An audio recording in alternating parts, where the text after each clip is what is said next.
ጤና ይስጥልኝ የሶሎዳ ሚዲያ ቤተሰቦች እንዴት ሰነበታችሁ?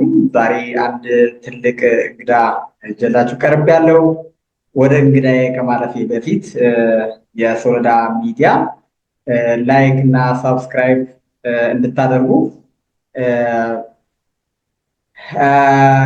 ዛሬ የጋበዝኳቸው እንግዳ ከኤርትራ ተወላጅ ናቸው። እንግዲህ ለረጅም ጊዜ በትግል የቆዩ ትልቅ ሰው ነው የጋበዝኩላችሁ። አጠቃላይ በኤርትራና በኢትዮጵያ ያለውን ሁኔታ በፖለቲካም፣ በኢኮኖሚ፣ በማህበራዊ ግንኙነትም እንዳስሳለን። መልካም ቆይታ ይኖራቸዋል ብዬ ተስፋ አደርጋለሁ። እንድትከታተሉኝ ከልብ ጠይቃለሁ። እንግዳዬን እንኳን በሰላም መጡ። እግዚአብሔር ይስጥልን፣ ክብር ይስጥልኝ። አመሰግናለሁ ስለጋበዝከኝ። መልካም እንግዲህ ለሶሎዳ ሚዲያ እዚህ ጋር አብዛኛው የሚከታተሉ ኢትዮጵያውያን ናቸው፣ ኤርትራኖችም አሉ። በዋናነት ግን አብዛኛው እዚህ ጋር ያሉ በኢትዮጵያዊነታቸው የማይደራደሩ ከፍተኛ ተከታይ አለን። እንግዲህ እሳቸው ኤርትራዊ ናቸው። ዛሬ እዚህ ቆይታ የሚኖረን አጠቃላይ የኢትዮጵያ መንግስት እንዲሁም የኢትዮጵያ ሕዝብ አጠቃላይ ስለ ኤርትራ ያለውን ሁኔታ ጥሩ ምልክታ፣ ጥሩ ግንዛቤ እንዲኖረው ነው እንግዲህ እሳቸው ወደዚህ የጋበዝኩትና እስኪ ራስዎን ከአስተዳደጋቸው የትምህርታቸው ጊዜ ያሳለፉትን ህይወት እስኪ መጀመሪያ ራሳቸው ያስተዋውቁና ከዛ ወደ ዋናው ፕሮግራማችን እንገባለን። እሺ፣ አመሰግናለሁ በድጋሚ አቶ ሚኪ። ስሜ ኋላ በሰራይ አውራጃ በኤርትራ ሀገር ነው። አሁን በዛን ጊዜ ክፍለ ሀገር ይባል ነበር በቀድሞ ጊዜ። ትምህርቴም በአዲ ኳላ ተምሬያለሁ እስከ 8ኛ። በሳን ጆርጆ ተብሎ የሚጠራው ወይም ደግሞ አዲ ጉር ሁለተኛ ደረጃ የሚባለው ደግሞ 12ኛ ክፍል ደርሻለሁ በ1972 ዓመተ ምህረት በፈረንጅ ወይም ደግሞ በ64 ለኢትዮጵያ አቆጣጠር። ከዛ ወደ ኢትዮጵያ አየር ኃይል እጩ መኮንን ሆኜ ገብቻለሁ። 1 ዓመት ተማርኩና እዛ እንደገባሁ ተጸጸትኩ። አየር ኃይሉ እንደፈለኩት ሆኖ ስላልተሰማኝ በህግ መውጣት ካለብኝ ከትምህርት መውደቅ ነው እና ህግ አክባሪ ነኝ፣ የትም ብሄድ የህግ ሰው ነኝ እና እዛን ጊዜ ክሊራንስ ተሰጠኝ። በሰላም ተሰናበትኩ ከአየር ኃይሉ እና ወደ ዩኒቨርሲቲ ለመግባት አልቻልኩም። ጊዜም ወሰደ። ግን በፈረንሳይኛ ኮሌጅ 1 ዓመት ተማርኩ። እዛን ጊዜ ብዙ እንቅስቃሴ የነበረበት ዓመት ነው። በኢትዮጵያ አስተማሪዎች የጀመሩት እንቅስቃሴ ነበረ ስለ ካሪከለም። ከዛም ቤንዚን ተወደደ፣ እንደዛሬው ተወደደ የሚባል ያለው ቤንዚን ተወዶ ታክሲዎቹ አዲስ አበባ ረብሻ አደረጉ። ከዛ ከባድ መኪናዎቹ፣ ከዛ ተማሪዎቹ፣ ከዛ የሰራተኛ ማህበር፣ ከዛ የሃይማኖት እስልምና ማህበር፣ እንደዛ እያለ የ66ቱ ንቅናቄ በጦር ኃይሎችም ከኤርትራ ጀምሮ ወደ አዲስ አበባ ጀምሮ መጨረሻ ደርግ መጣ። በ66 መጀመሪያ ወይም ደግሞ መስከረም በ74 ጃንሆይ ወረዱ። ጃንሆይ እንደወረዱ ደርግ በዛን ጊዜ እድገት በህብረት ዘመቻ ብሎ ስለነበር እድገት በህብረት ዘመቻ ደግሞ ከ10ኛ ክፍል በላይ የሆኑ ወደ ሀገር ቤት ወይም ገጠሮች ሂደው እንዲያስተምሩ የሚል ነው። እኛ ኤርትራውያኖቹ ደግሞ የራሳችን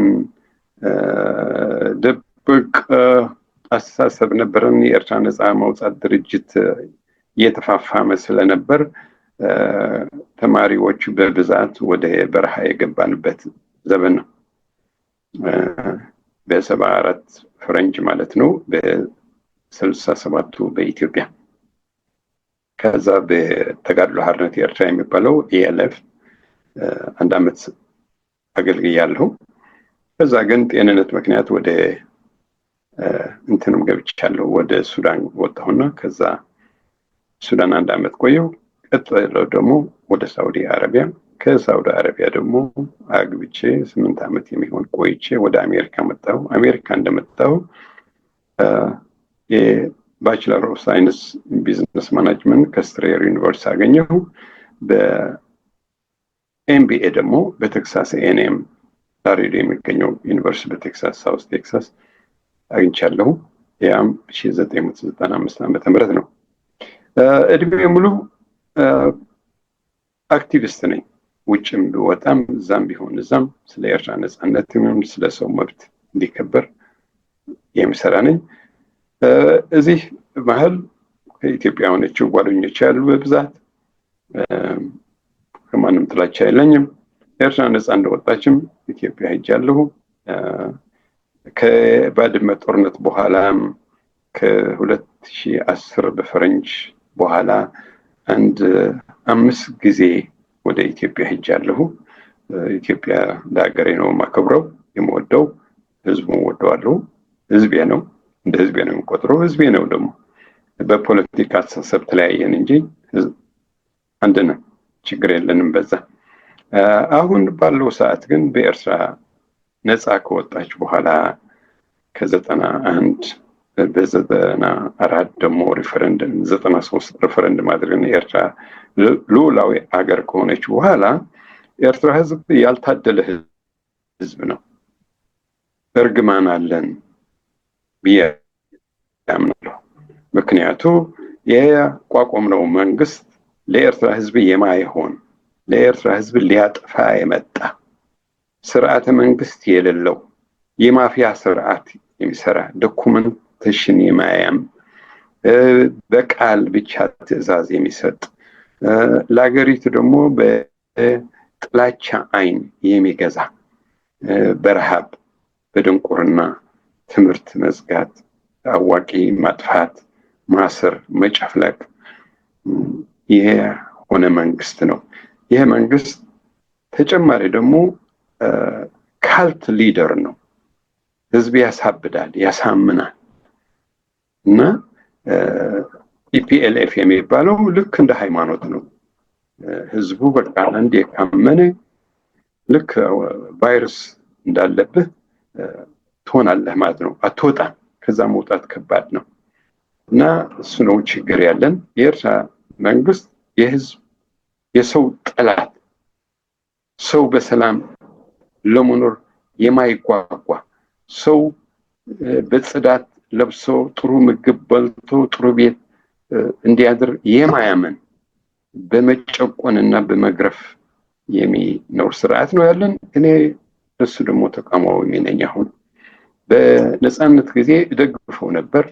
ከ1997 ዓመተ ምህረት በኋላ ግን ኤርትራውን ትቼ ወጥቼ አልደግፈውም። ፓብሊክሊ ደግሞ ከ2001 መቃወም መጽሐፍ ጀመርኩ። በፓልቶክ ይሁን በምናምን በሁሉም ስለሱ የሚደረገው የመለወጥ ተካፋይ ነኝ። በአሁኑ ሰዓት እኔ ከኤርትራ መሸጋገር መንግስት በስደት የሚባለው የኛ ፕሬዚደንት አቶ ገብረ ባዶር ይባላል። ከሱ ጋር አብረን የምንሰራና የሱ ደግሞ ቃል አቀባይ ሆኜ እሰራለሁ። እና አላማችን ረጅም ቼንጅ ነው። በኤርትራ ያለው ስርዓት ለአገሩ የማይሆን ለጎረቤቶቹም የማይሆን ለዓለም ሰላም የማይሆን አደገኛ ፍጡር የሆነ ስርዓት ነው። እሱ አካባቢ ያሉትን ነፍሰ ገዳይ ናቸው። ከኢትዮጵያ ጋር በ2018 ስምምነት ሲያደርግ አቤት ብዙ ተናገር ነበር። ኢትዮጵያውያኖች ወያላችሁ ወያላችሁ ወያላችሁ። ያ ሁሉ ደግሞ ደረሰ። አሁን የኢትዮጵያ ሕዝብ እያየው ነው። ከእባብ ስምምነት እንዳደረገ እባብ ይሄ በኤርትራ ያለው እባብ ወይም ዘንዶ አንድ የከለከፈ ትሞታለህ እንጂ አትቆይም፣ መድኃኒት የለውም። እና ከዚህ እባብ እንድንገላገል አብረን እንድንሰራ በኤርትራ ያለው ስርዓት የኤርትራ ህዝብ ጠላት፣ የኢትዮጵያ ህዝብ ጠላት፣ የሱዳን ህዝብ ጠላት፣ የየመን ህዝብ ጠላት፣ የጅቡቲ ጠላት፣ የዓለም ጠላት ነው። መልካም እንግዲህ ብዙ ውጣ ውረድ አልፈዋል። አንድ ጥያቄ እስካሁን ባነሱትን አንድ ጥያቄ ላንሳና ወደ ዋናው ፕሮግራማችን እንሄዳለን። በወቅቱ ብዙ ኢትዮጵያኖች የተማሩ የኢትዮጵያ አየር ኃይል ለመግባት ብዙ የሚጓጉ እንደነበሩ በተለያዩ መጽሐፎች አንብቤያለሁ እና እሳቸው ለምን ከዛ ወጡ? ያንን እድል አግኝተው ስድግምልኝ ወደ ኢትዮጵያ ተቀላቅለው ያኔ በትምህርት ወደ ኢትዮጵያ አየር መንገድ ተቀላቅያለሁ ብለውኛል። ልክ ነኝ? ስኖት ክሊር ወደ ኢትዮጵያ መጥቻለሁ በ2010 እና እስከ 17 ያለው ጊዜ 4-5 ጊዜ መጥቻለሁ። ወደ ትምህርት ወደ ኢትዮጵያ እና ተማሪ ያሉትን ስሜት እሱን ለማወቅ ፈልጌ ነው። ትምህርት ወጣት ሁኜ እንደ ሁሉ ኢትዮጵያዊ የኢትዮጵያ መብት ስላለኝ እዛን ጊዜ ኢትዮጵያውያኖች የነበር ነው እና አዲስ አበባ ደብረ ዘይት አየር ኃይል እጩ መኮንን ሁኜ 1 ዓመት ተመርቄያለሁ። ከዛ ደግሞ ፈረንሳይ ኮሌጅ የነበረ ኢኮል ኖርማል ደ ፍራንስ የሚባለው በቸርችል ጎዳና የነበረው ደግሞ እዛ ደግሞ 1 ዓመት ተምሬያለሁ። ምን ያህል ተማሪዎች ከኤርትራ ተወላጆች ከእሷቸው ጋር ስንት ተማሪዎች ነበራችሁ ኢትዮጵያ ውስጥ? የኤርትራ ተወላጆች ናችሁ? በዚህ በትምህርቱ ላይ በአየር ኃይል ላይ የነበራችሁ በዛ ትምህርት? ለምሳሌ ከኔ ክላስ አንድ 35 ኢትዮጵያውያኖች ነበርን በኔ ክላስ 8 ወይም 10 ነበርን። ይሄንን ያነሳሁት ምንድን ነው በወቅቱ በአዲስ አበባ ዩኒቨርሲቲ እንግዲህ አንድ ዩኒቨርሲቲ የነበረው በአፄ ኃይለ ሥላሴ ያኔ እና አብዛኛው የትግራይ ተወላጆች እና የኤርትራ ተወላጆች የሰሜን ተወላጆች ይበዙ ነበረ ተማሪዎች ይባላል እና አብዛኛው ግን ቅሬታ የሚያነሳው ግን እኛ አፄ ኃይለ ሥላሴ እንዳንማር ከልክለውናል፣ ለእኛ ለይተው ዘረኛ ነበሩ እያሉ ስለሚወቅሳቸው ነው። እና ለዚህ ነው ይህንን ጥያቄ ያነሳሁት። በጃንሆይ ጊዜ ሙሉ እድል ነበረ። ግን ምን ነበር በብዛት የኤርትራ ተማሪዎች ይገቡ ስለነበር እንደ ኮታ ተጀምሮ ነበር። ከኤርትራ የሚገቡ ተማሪዎች ሊሚትድ አደረጉና ከዛ ቀድሞ የነበሩ ወንድሞቻችን ለምሳሌ እኔ ወንድሜ አዲስ አበባ ወይም ደብረ ዘይት ወይም ናዝሬት ወንጂ ስኳር የሚሰራ ወይም ደግሞ ማምህር ሆኖ ባሌ የሚሰራ ከሆነ ደግሞ ለታናናሽ ወንድሞቹ ወደዛ ይወስዳቸውና በዛ አድርገው ወደ ዩኒቨርሲቲ ይገባሉ። ቁጥራችን አልቀነሰም። በዛም ቢከለከል በዛም ቀዳዳ አድርጎ ይጠቀም ነበር። የትምህርት ሙሉ መብት ነበረን ልክ ሁላችን ለኢትዮጵያውያኖች። ዛን ጊዜ በሌላ ደግሞ በንግድ ሚኒስቴር የነበረው መኮንን ሀብተወልድ የሚባለው ለኋላም መኮንን ማነው የሚባለው ጠቅላይ ሚኒስትር ሆኖ ነበር።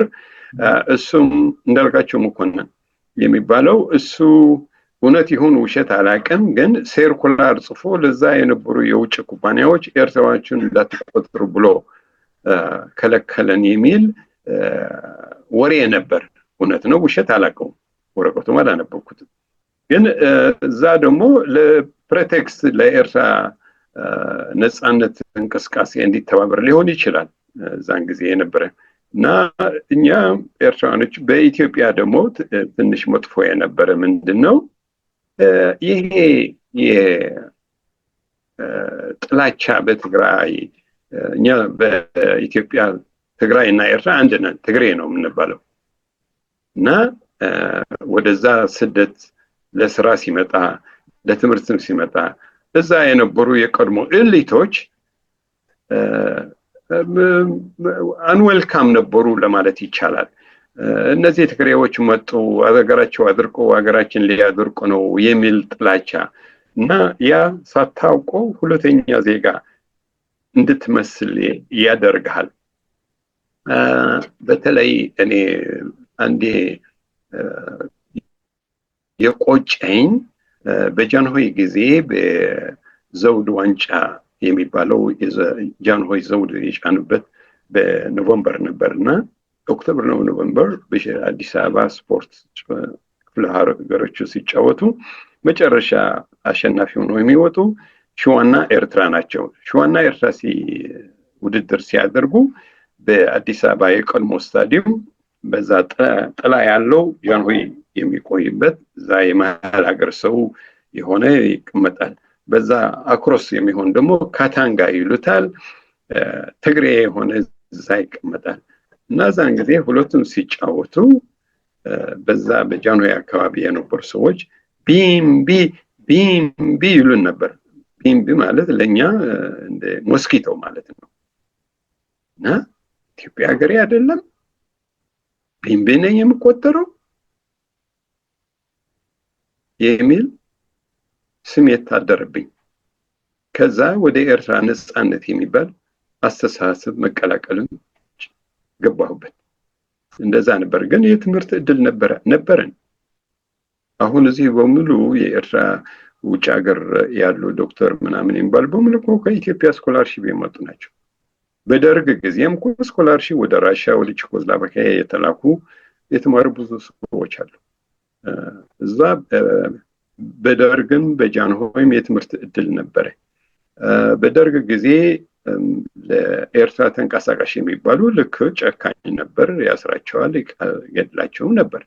በጃንሆይም እንደዛ ባይገዱም ያስሩ ነበር። ይሄ አገር ለመገንጠል የሚል አስተሳሰብ ነው እንደ ፖሊስ ወስደውት የነበሩ። ኤርትራ ነፃ ተንቀሳቃሽ ከሆነ አገር ገንጣይ ተብሎ ይቆጠር ነበር። እንደዛ ነበር ታሪኩ። ግን በደርግ ጊዜ መፍትሄ አልፈለገም፣ ማቀጣጠል ብቻ ሆነ። ማቀጣጠል ሲሆን ከዛ ቀጥሎም በትግራይ እንቅስቃሴ የተጀመረ ከኛ በፊትም የኦሮሚያ እንቅስቃሴ ነበር። የአቦው የሚለው እንቅስቃሴ የወላይታ ምናምንም ነበር። መጨረሻ ደርግ እያባባሰው ሲሄድ ኢትዮጵያውያኖቹ በሙሉ በኤርትራም በትግራይም በውስጥም በአማራም የነበሩ ተባብረው ደርግን ጣሉት። ደርግን ከተጣለ ደግሞ ኤርትራውያኖቹ መጀመሪያ አዲስ አበባ ከመያዙ በፊት ኤርትራ ነው የተያዘው። በኤርትራ የነበረ ሰሜን ጦር የሚባለው ፈረሰ። አስመራ ተያዘች፣ ቀጥሎም አሰብ ተያዘች። ከተያዘች በኋላ አዲስ አበባ ደግሞ ቀጥሎ ተያዘ። መልካም። እዚህ አንድ ጥያቄ ላንሳና ብዙዎቹ የትግራይ ተወላጆች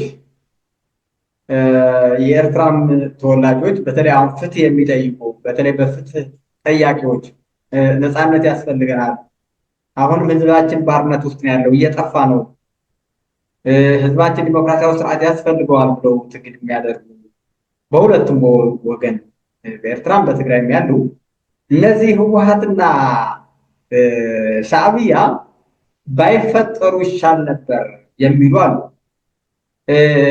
አሁን ካሉ ወጣቶች ብቻ ሳይሆን እኔ እንኳን በቅርበት አብዛኛው የህወሓት አመራሮች እነ ኢንጂነር ግደይ ዘርአጽዮንም አግኝቻቸዋለሁ። እነ አረጋው በርሀም ዋና መስራቾቹ ከ7ቱም ከ11 መስራቾቹ የተወሰኑ አግኝቻቸዋለሁ።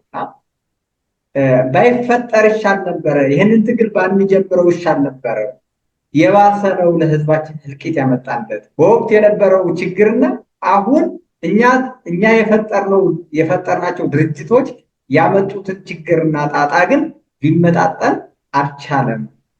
በእኛ የጀመርነው ትግል ብዙ ትውልድ አልቋል። እንግዲህ የሻዕቢያው 30 ዓመት ምናምን ነፃ ወጣው የሚለውን ማህበረሰብ ምን ላይ ደረጃ እንዳለ እያየ ነው።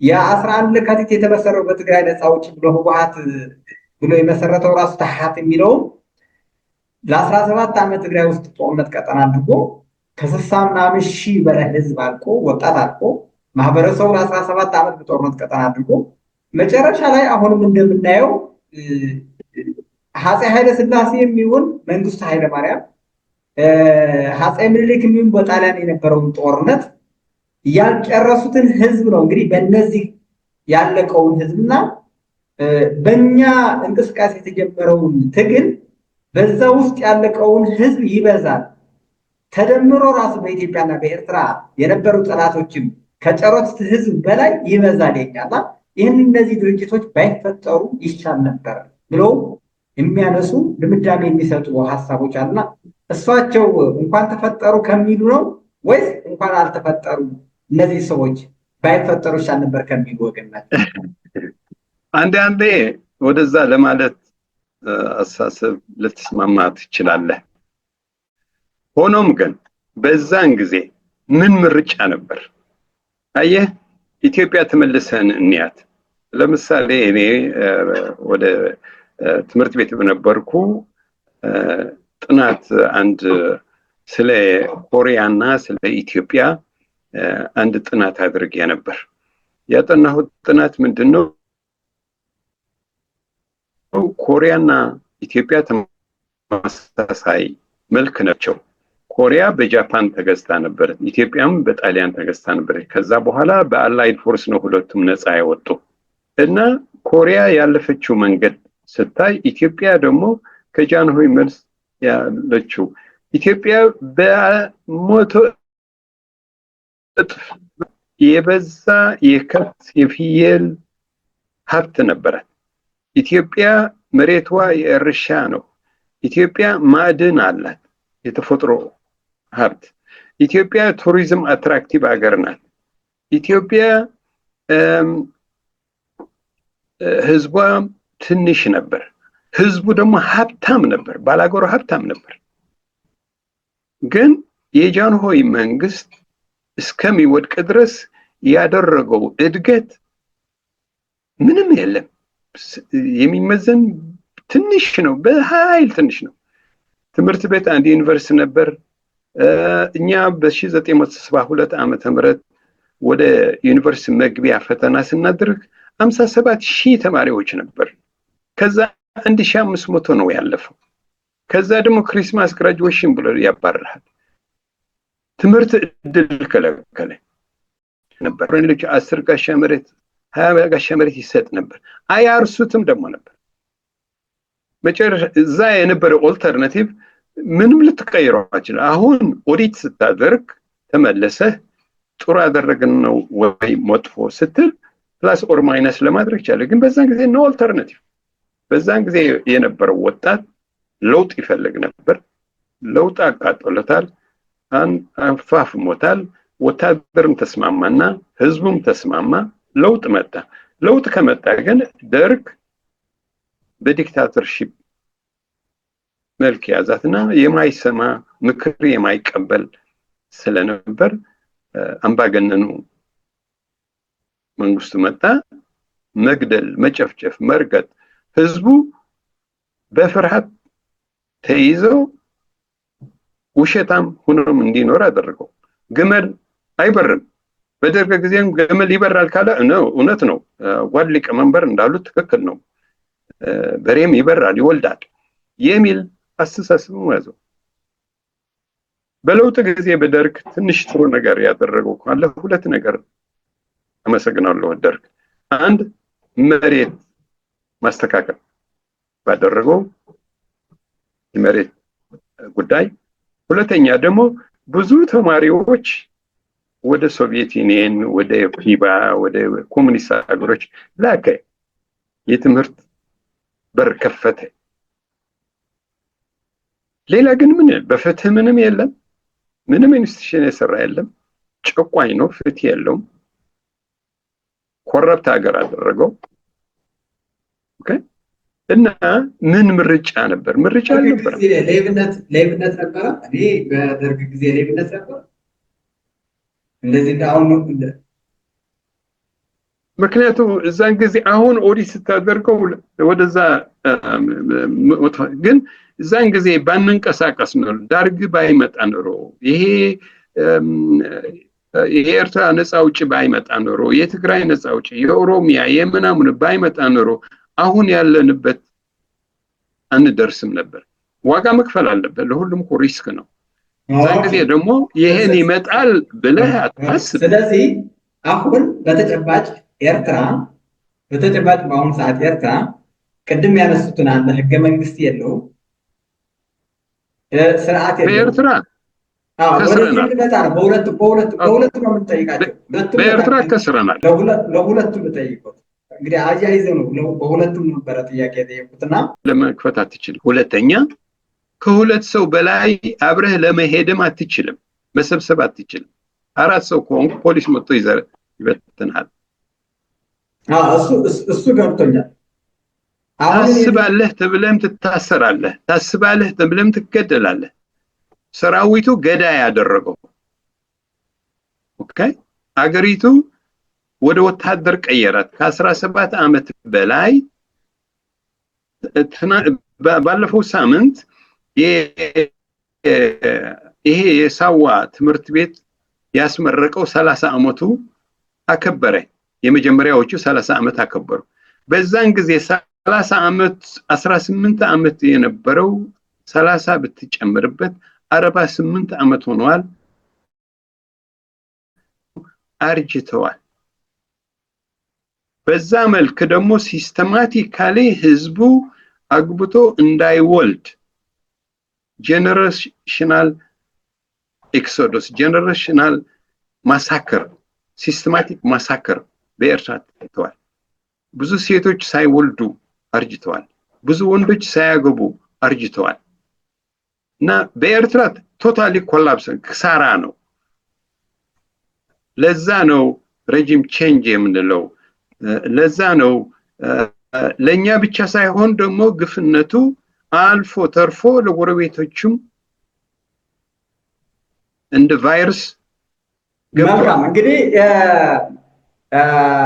ሻዕቢያ ባይፈጠር ይሻል ነበር ከሚሉ ከሆኑ እንግዲህ ኮላፕስ ካደረገ ያ ሁላ መስዋዕትነት አልፎ እንዳሉ 30 ዓመት በሙሉ ትግል አድርጎ ነፃ አመጣው ብሎ መጨረሻ ላይ ግን ያየነው እንግዲህ በእሷቸው በገለጹት ኮላፕስ አድርገዋል ካልን ህወሓት ደግሞ በኢትዮጵያ ከደርግ የተቀበላትን ኢትዮጵያ ብዙ ክስ አለበት። አንዱ ኢትዮጵያ የቀይ ባህር አልባ አድርጓታል፣ ነጥሏታል፣ ብቻዋን እንድትዘጋ አድርገዋል። ብቻ ሳይሆን አጠቃላይ የኢትዮጵያ ህዝብ ደግሞ በብሔር አደራጅቶ እርስ በራሱ እንዲጠፋፋ በጣም አደገኛ ሲስተም ስርዓት ዘርግቶ ዛሬ መጨረሻ ላይ ውጤቱ ወደ 1 ሚሊዮን ህዝብ እልቂት፣ አማራና ትግሬ፣ ኦሮሞና ትግሬ እየተባለ ሶማሌና አፋር እየተባለ 80 ምናምን ብሔር እርስ በራሱ እንዲጠቋቋም ያደረገው ደግሞ በዚህ በብሔርተኝነት አደረጃጀት ህገ መንግስት ቀርጾ ነው። መጨረሻ ውጤቱ ደግሞ በተለይ ለትግራይ ህዝብ ከ1 ሚሊዮን ህዝብ እልቂት እንዲፈጠር አድርገዋል። አሁን ላለችበት ትግራይ ውስጥ ቅርቃር ውስጥ ገብታ መፍትሄ ያጣንበት ሁኔታ ፈጥረዋል። ስለዚህ ህወሓት ባይፈጠር ይሻል ነበር። ኢትዮጵያውያኖች መጨረሻ ላይ አሁን እኮ ኢትዮጵያ ወደ መፍረስ ጫፍ ነው ያደረሳት። እንግዲህ ለ27 ዓመት ኢትዮጵያ መርቶ መጨረሻ ላይ ኢህአዴግም ብንለው ህወሓትም ብንለው በኢትዮጵያና በኢትዮጵያ ጫንቃ ነው የፈረሰው። እንግዲህ መለስ ሲወድቅ ቀጥሎ ኃይለማርያም ነበር። ኃይለማርያም ሲመጣ ያመጣውን ይሄን ውጤት እንግዲህ የሥራ ውጤት ከሆነ አጠቃላይ ኢትዮጵያ ውስጥ ያለው ምስቅልቅሉ የህወሓት ውጤት ነው። ስለዚህ አሁንም በኢትዮጵያ ውስጥ መተማመን እንዳይኖር ወዳልተፈለገ ጫፍ እንድደርስ ያደረገን ህወሓት ነው የሚሉ ኢትዮጵያውያኖች አሉ። እንግዲህ በዚህም ማለት ህወሓትም አይቀበሉትም። እንደምናየው ነው። ከዚህ በፊት እሷቸው እንዳሉት ማንም ትግራዋይ እስከ ጎጃም፣ እስከ ወለጋ፣ እስከ ጎንደር የትም በኢትዮጵያ ክፍለ ሀገር ተንቀሳቅሶ ሲሰራ የነበረ ትግራዋይ ዛሬ ግን ካላማጣ አታልፍም፣ ከተከዜ አታልፍም ተብሎ ተቀርቅሮ ከፍተኛ ፍዳ እያየኑ ነው ማለት። ስለዚህ የእነዚህም ልክ እንዳሉት ኮላፕስ አላደረገም የህወሓቶች ህወሓት ብቻ ሳይሆን ህወሓት ብቻ ብለይም ለማድረግ አልፈልግም። እኔ የሚያየው ደግሞ የተለየ ነው። ህወሓት ለምሳሌ አዲስ አበባ ሲገባ እኮ አጀማመሩ መልካም ነበር። ምክንያቱም ህወሓት አዲስ አበባ ከገባ የዓለም ሀገራትን ጋብዞ ቻርተር ሲያቁም እኮ ጥሩ ጅማሬ ነበር። የጎዳው የኢሊቱ የኢትዮጵያ ኢሊት የሚባለው እነዚህ የተማሩ የሚባለው የውስጥ ጥላቻ መኖራቸው ነው። የዘር ጥላቻ መኖራቸው ነው። ቀድሞ እንዳልኩ እኛ ተማሪዎች ሆነን ቢምቢ የሚል አስተሳሰብ የነበራቸው ህወሓትም አዲስ አበባ ሲገባ ያ ቢምቢ አስተሳሰብ አልጠፋም እና የኢትዮጵያ ውድቀት የህወሓት ብቻ ብዬ ላደርገው አልችልም። ምክንያቱም አንኮኦፐሬቲቭ ሆነ ያ እሊቱ በዛን ጊዜ በዩኒቨርሲቲ የነበሩ በኤልፓ የነበሩ በኢትዮጵያን ኤርላይን የነበሩ ብዙዎቹ ከህወሓት ወይም ከኢህአደግ እየተጋጩ ወደ ውጭ ወጡ። እሱ ላይ እኮ አምነናል። አሁን ቅድም ተቀብያለሁ። የሆነ ክፍተቶች እንደነበሩ ዘውዴ ራታም በመጽሐፋቸው አስቀምጦታል። የኤርትራ ጉዳይ በሚል የነበረ ችግሮች በሙሉ አሁን ቅድም ያነሷቸውን እጋራቸዋለሁ። በወቅት የነበረው ትልልቅ የኢትዮጵያ ምሁራኖችም ጽፈውታል የነበረ ክፍተቶች ማለት። ነገር ግን ህወሓት መጥቶ ያረመው ከማረም ይልቅ ኢትዮጵያ እርስ በራሳችን የሚጨፋጨቅ ነው ህገ መንግስት ያስቀመጠልን ነው። ጅምሩ መልካም ቢሆን ኑሮ እኮ መጨረሻውን መልካም ቢሆን ነበር። ገና ከጅምሩ መሰረቱ ኢትዮጵያን ሲከፋፍላት፣ ኢትዮጵያ ስርዓት ሲያስቀምጥላት፣ ያ ስርዓት አንደኛ ህገ መንግስቱ ሙሉ በሙሉ ኢትዮጵያ ማህበረሰብ ምርጫ አድርጎ የኢትዮጵያ ህዝብ ቅቡልነት ያለው ህገ መንግስት አይደለም ያስቀመጠው። ምክንያቱም በራሱ የፖለቲካ የበላይነት ስላገኘ ልክ ህግደፍን የኤርትራ የበላይነት ስላገኘ እንደፈለገት እያደረጋች እንዳለ ይህንንም የፖለቲካ የበላይነቱ በጉልበት በጥይት በመሳሪያ ደርግን አሸንፎ ስልጣን ስለያዘ የወሰነው ህገ መንግስቱም ከራሱ ከላይ ሆኖ ወደታች ነው ያወረደው እንጂ የኢትዮጵያውያን ፍላጎት አሳትፎ ያረቀቀው ህገ መንግስት የለም። ከባንዲራም ጭምር መዋቅሩ የክልል ጥያቄዎች አሉ። አሁን በገቤም በወልቃይትም በሌላም በዚህም በደቡብ ብዙ ጥያቄዎች አሉ የአካባቢ እና ህዝብ ያላሳተፈ ብቻ ሳይሆን እርስ በራሳችን እንድንነቋቆር በብሔር አደራጅቶናል። በኃይለ ሥላሴ ከነበረው ችግር በላይ በኢህአዴግ ከነበረው ችግር በላይ ኢትዮጵያውያኖች የኢትዮጵያን ተባብረው ፍቅር የነበረው አንድነት አፍርሶታል። አሁን አብረን ቁጭ ብለን መኖር እስኪያቅተን ድረስ ውጤት አምጥተዋል ነው። እኔ እሱ እንደ ትምህርት ወስደን ያለፈው በአፄ ምኒልክ ምን ተደረገ፣ በጃንሆይ ምን ተደረገ፣ በደርግ ምን ተደረገ፣ በኢህአዴግ ጊዜ ምን ተደረገ ፕላስ ኤንድ ማይናስ አድርገን ወደፊቱ አሁን ኢትዮጵያ ስንት ህዝብ አላት? አሁን ኢትዮጵያ ብዙ የተማረ ህዝብ አላት። በፊደል የተማረ በፕሮፌሽን ብዙ ዩኒቨርሲቲ አላት። ሪሶርስ ደግሞ አላት። ያለው ችግር የማናጅመንት ወይም አብሮ የመስራት ችግር ነው እና ከዚህ ምን የሚባል አለ መሰለ በዋይት ሃውስ ሲቹዌሽን ሩም የሚሉት አለ። ያ ሲቹዌሽን ሩም በአሜሪካ ኤቭሪ ኮርፖሬሽን ኤቭሪ ቸርች አንድ ሩም አለ፣ ኮንፈረንስ ሩም ማለት ነው። እዛ ምንድን ነው የምትለው? የት ነው ያለ ነው፣ ከዚህ ተነስተን ወዴት እንሂድ የሚል ርዕስ ቢያዝ የተሻለ መስሎ ይታየኛል። ምክንያቱ ወደኋላ እየተመለስን ወደ ታሪክ ጎዳን እንጂ አልጠቀመንም። ኦኬ እኛም እኮ ኤርትራ ነፃ ለማውጣት የሞከርነው እኮ በፌዴሬሽን የተሻለ ነበር። በእንግሊዝ ስርዓት ብዙ ኢንዱስትሪ ነበረን። ከኢትዮጵያ ተቀላቅለን ምን አገኘን የሚል ነው። ወደፊት ከማየት አብረን ትልቅ እንሆናለን፣ አብረን እንበለጽጋለን፣ አብረን ትልቅ መሬት አለ ለማስፋፋት እንችላለን የሚል አስተሳሰብ ቢኖር ኖሮ ወደዚህ ሁሉ ችግር አንገባም። አሁንም የሚለው የኛ ፊቸር ወይም የኛ መጻኢ እድል ምንድን ነው ባለው የሚመጣው የምንጠበቀው ኦፖርቹኒቲ ምን ይሆን? እስቲ ምን የኢትዮጵያ ህዝብ አስተሳሰብ መቀየር አለበት፣ የኤርትራ መቀየር አለበት። ለዛ ነው እኮ በኤርትራ ያለው ስርዓት የማሰብ እድል የማይሰጥ እሱን ቀይረው እና ለሁላችንም ይጠቅማል፣ የሁላችንም ጠላት ነው የምንለው ምን የሚባል አለ በትግርኛ እንድትተኛ ጎረቤት ይተኛ የሚባል አለ። ኤርትራ በደንብ ስላልተኛ የኢትዮጵያ ነቀርሳም ሆኗል፣ የሱዳንም ነቀርሳም ሆኗል፣ የየመንም ነቀርሳም ሆኗል። አሁንም ለማሳሰብ የሚፈልገው ያ ያለፈው ችግር ምን ጠቀመን? ያ ቁስሉን ያከክን መሄድ እሱ ላይ ጋሻይ እሱ ላይ ጊዜ የፈለኩት እንግዲህ ቅድም ምን ብለዋል? የት ነበር? የት ነው ያለነው? ወዴት ነው እየሄድን ያለነው የሚለውን ፖይንት ለማምጣት እንድናመዛዘን ስለሚያግዘን ነው። ምክንያቱም ሁሉም ማህበረሰብ በእነሱ ተከትሎ እየጠፋ ስላለ እንግዲህ በህወሓትና ሻዕቢያ ይህን ያህል ጊዜ ሰጥቼ ድል የሰጠኋቸው እንድንወያይበት ርዕስ ያደረግኩት ሁለቱም ለ50 ዓመት ከዛ በላይ ፖለቲካው እየመሩት ነው። በተለይ የትግራይና የኤርትራ ማለት ነው። ቀደም ብሎ ደግሞ በኢትዮጵያ ውስጥ ደግሞ ሙሉ ህወሓት ተቆጣጥሮ በነበረበት እስቲል እስካሁን 3 ጊዜ ጦርነት አድርገናል። አሁን ወደ 4ኛ እየወሰዱ ነው እንደገና ጽምዶ ምናምን እያሉ ማለት ነው።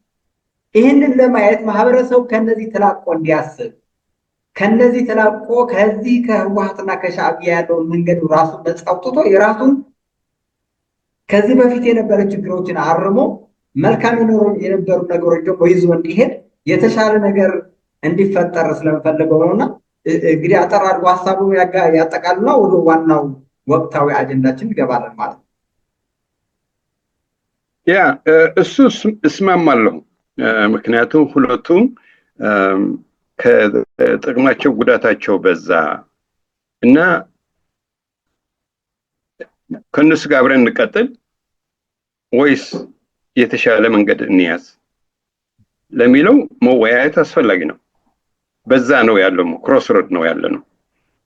አሁን ካየነው ለምሳሌ አንድ በኤርትራ ያለው አንድ ወመኔ ያለ አወል ሰይድ የሚባልና በትግራይ ደግሞ አንድ ብርሃኔ የሚባል ተገናኝተው ተባይሎ ህዝቡ ይነጋገራል። ጽምዶ የሚል ወይ ደግሞ ጥምድ ማለት ነው። ሁለት በሬ ጠምደህ ነው የሚታርሰው እንደዛ የሚባለው።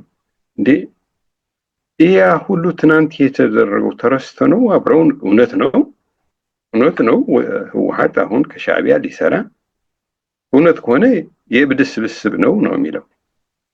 ህወሓት የሰው ስብስብ አይደለም፣ መሪ ሊደርሺፑ ለማለት ይቻላል ማለት ነው። ሻዕቢያ ስራው ነው፣ ጦርነት ስራው ነው፣ ሌላ ስራ አይሰራም። ፋብሪካ የለውም። ስራው ምንድነው? ትሬን ያደርጋል፣ ብረት ያስታጥቃል፣ ወደፊት ይልሃል፣ በረሃ ያሳድርሃል። ለኤርትራ ስራው ነው። ሳውዲ አንድ 10,000 ላክልኝ ካለው ይልካል። ሱዳንም ላክልኝ ሲለው ይልካል። ኮንጎም ላክልኝ ሲለው ይልካል። ሌላ ስራ የለውም። ሶማሌም ይልካል። የሱ ስራ በቃ ይሄ አድቨንቸሪስት ነው። ለኤርትራ ህዝብ ግድ የለውም። የኤርትራ ህዝብ በኖርዳ ብለን አይሮን ፊስት አድርጎ የሚገዛ ነው። እና ይሄ ስብስብ ካልጠፋ ፍትህ ሊያመጣልን አይችልም፣ ሊለወጥም አይችልም። you can't teach a new trick to an old dog ይላሉ ምዕራባውያን። ወይም ደግሞ በትግርኛ ወይም በአማርኛም አመል ምስመግነስ፣ የሰው አመል ሲቀበር ብቻ ነው የሚጠፋ ማለት ነው። እና በኤርትራ ያሉ ባለስልጣኖች በጀካ ጦር ሌላ አያውቁም። እና እነዚህ ስብስቦች የህዝብ ጠላት ናቸው የምንላቸው እኮ ለዛ ነው።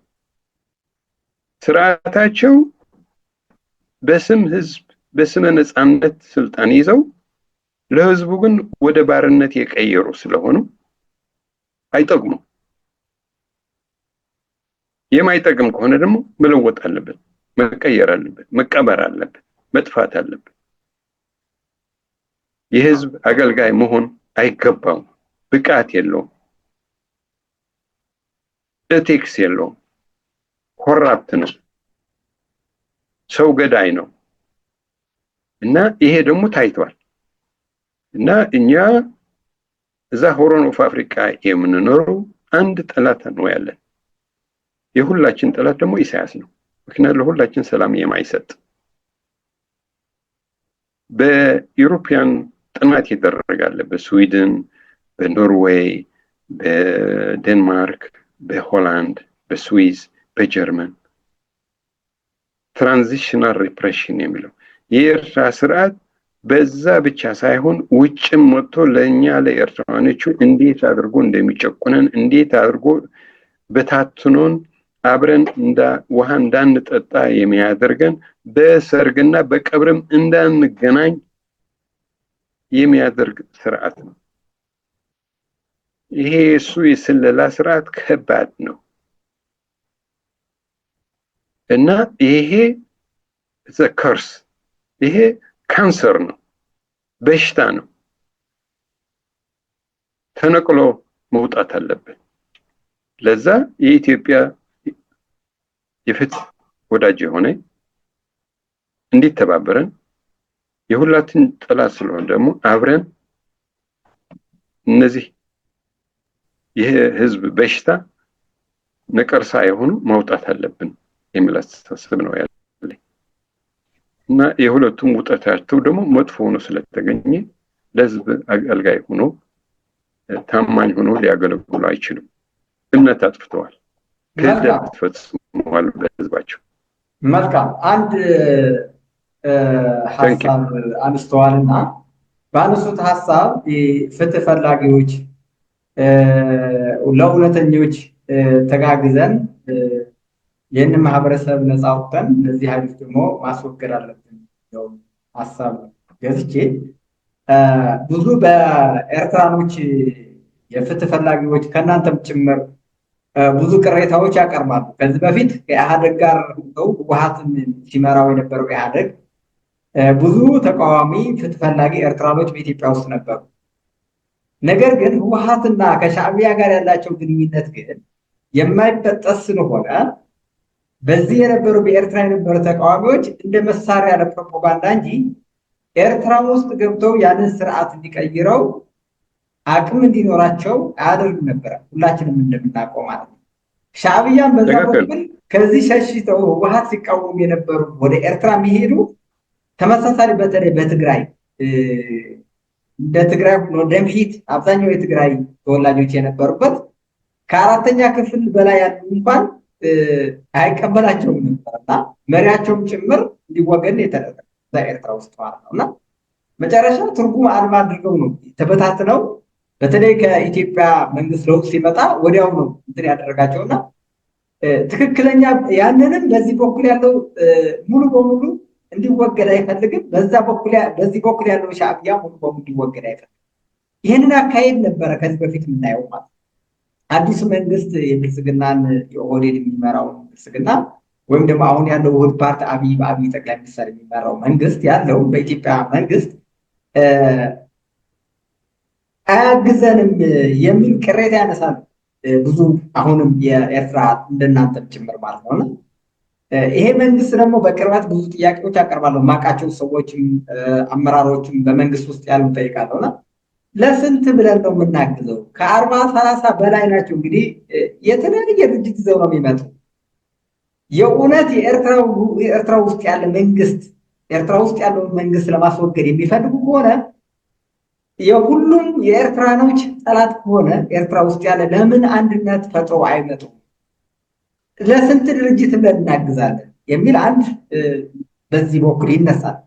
ለሁለተኛ ቀርቦ ከዚህ ቀጥሎ የሚያነሳው የፌዴራል መንግስት ምንድነው?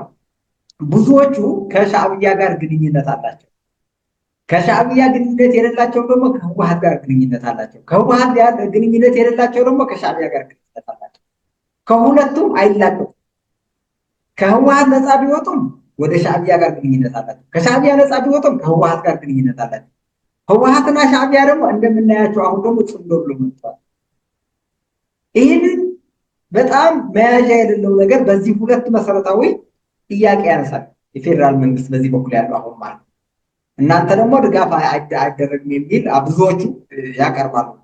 አንዳንዶች ማገኛቸዋለሁና ይሄ እንዴት ነው እናንተስ የምታዩት? እንዴት አድርጋችሁ ነው 30-40 ሁናችሁ የኤርትራ መንግስት ልታስወግዱ ትችላችሁ? አቅም ማደራጀት ብትችሉ እንዴት አድርጋችሁ? እሺ አመሰግናለሁ። ጥሩ ጥያቄ ነው። ትክክል ነው። ሙርኪ ይሉታል ወይም ደግሞ ለማጽ መያዣ የሌለው ማለት ነው። መጀመሪያ የኤርትራ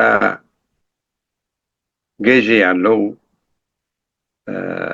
አቋሙን ማወቅ ምንድነው ዓላማ እና ለሚፈልገው ነገር እንዴት አድርጎ ያገኛል? ከኢሳያስ የሚጠጋ ኮምፕሊት ኮንትሮል የኢሳያስ ካልሆነ አያግዝም። የማይቆጣጠር ከሆነ አያግዝም። ቀጥሎም ጠላቴ ካለው ለጠላቱ ጊዜ አይሰጥም። የጠፋ ይጥፋ፣ የተከፈለ ደም ይከፈል፣ ያጥፈዋል። እና በኢትዮጵያ የብልጽግና መንግስት መጀመሪያ ስልጣን ከያዘ ጓደኝነት መሰረተ። ግን ያ ጓደኝነት አሁን ሻክረዋል። ኤርትራ ምን እያደረገ ነው? በኢህአዴግ ጊዜ የተደረገው ለብልጽግና ትምህርት መሆን አለበት። ብልጽግና ያደረገው በኤርትራውያኖቹ ኢሳያስን እንዳያሸንፉት ተባባሪ ሆነ። እንዲያሸንፉት አይደለም የሚሰራ ነበር። ኢሳያስን እንዳይቋቋሙት ከትግራይ ወይም ከኢትዮጵያ መሬት ተነስተው ኤርትራን እንዳይወጉ